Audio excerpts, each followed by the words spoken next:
Hey, it's Brian Mudd, and this is my cheat sheet for Monday, January 14th. Video today. Jim is out and only so many hours in a day. I will have some other supporting links below the video. All right, so today or tomorrow is the first day that most Americans will realize exactly how much of a tax increase they did get. Now you, as a cheat sheet, are probably far more informed than the average, but the one tax increase that everybody did get this year was the Social Security tax increase. It did go up 2% back to levels that we had seen previous to 2011. And it's 2% of gross income. That means you make 50 grand a year. That's $1,000. It's real money. And a lot of people who did get paid, like on a Friday, they get paid weekly, started to see this. But a lot of people are going to see the real effect of it today and tomorrow, as that's when most Americans will receive their first paychecks of the new year. And from there, what does it actually mean to the economy? Well, get this. It will be more than $150 billion that is not in your pocket this year. When you average that 2% together among everybody, that's over $150 billion. And so the average economic estimate for what that will mean to the economy, negative 0.6%. So it is real money to you. It's a real reallocation back towards Social Security, and it does have economic consequences. Now, the irony of it is that one of the issues that we have seen in recent years, the not only the Social Security problem that continues to linger out there, which is the current system is not sustainable, but we've seen the date creep up, and so the last estimate was that Social Security would become insolvent in 2032.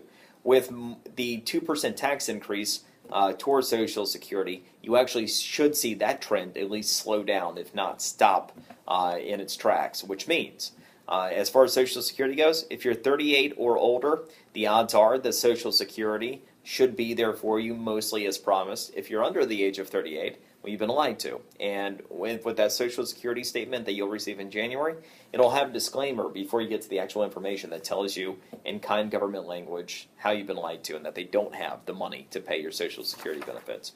Okay, today's question from a listener involved home equity and rolling over into refinancing.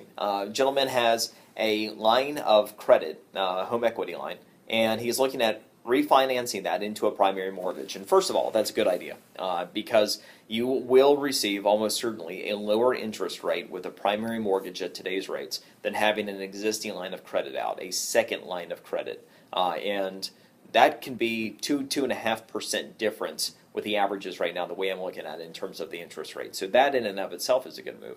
Then he was wondering about who to turn to for the best rates, and one he had mentioned was Quicken. One of the things to remember about some of the advertised interest rates is that they're not APR. What really matters when you're financing anything is the actual APR itself, not the interest rate that's kind of used as a teaser rate.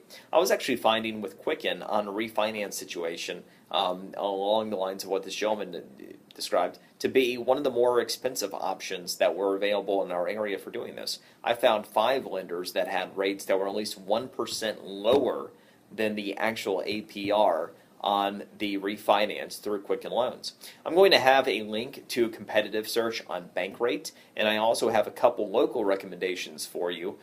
They are Suzanne Downs in the Palm Beach Mortgage Group or Eric Cantelli in Academy Mortgage.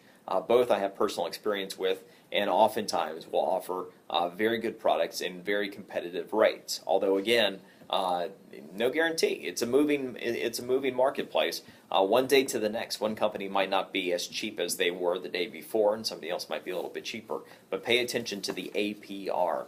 The next generation iPad, when's it going to hit? The answer looks like March. How do we know? Well, we are seeing part shipments to the Foxconn plant where these iPads are put together begin to ramp up. We've seen this in early January, and typically that happens a couple months before we get a product announcement. So it looks like we're actually going to have the next generation iPad in March, which will be just 7 months between product releases. And that gets into the question of Apple fatigue. Remember when Microsoft kind of lost its way? It's when they weren't coming out with revolutionary new operating systems anymore. They're just coming out with an evolution of the pre-existing system. A lot of that took place in the 2000s after Bill Gates left day-to-day. And now it's just kind of, yesterday's news, Microsoft. And yeah, we use some of their products, but, it's not special. Well, Apple was running a risk with Steve Jobs going away, if that being the case anyway. But now you take a look at it, and with product cycles lasting 7 months, how exciting is the iPad, the next generation iPad? Are they really likely to wow you? And the shine could come off of a lot of the Apple experience if it's just an evolution of the next product that they feel they have to do because there's so much competition out there in the marketplace. All right, here's something that's really important. Java. More than 3/4 of computers have Java on them. And there was a hack attack over the weekend that was so severe that the Department of Homeland Security actually said to turn off Java on your computer. Stop the program. International hack attack that could compromise, even allow somebody else, a third party, to gain control over your computer. Here's the update. Java did have an update that fixes the vulnerability in it last night. And so you need to make sure you have the most recent version of Java on your computer. Super, super important if you do not download it right away. Because, again, something so severe that even the Department of Homeland Security stepped up to the plate and decided to tell you to not use the product until an update came out. I have a little bit more for you on the physical cheat sheet. That is it for today. The phone's literally ringing, and I've got to get back to it. Enjoy yours, and we shall see you tomorrow.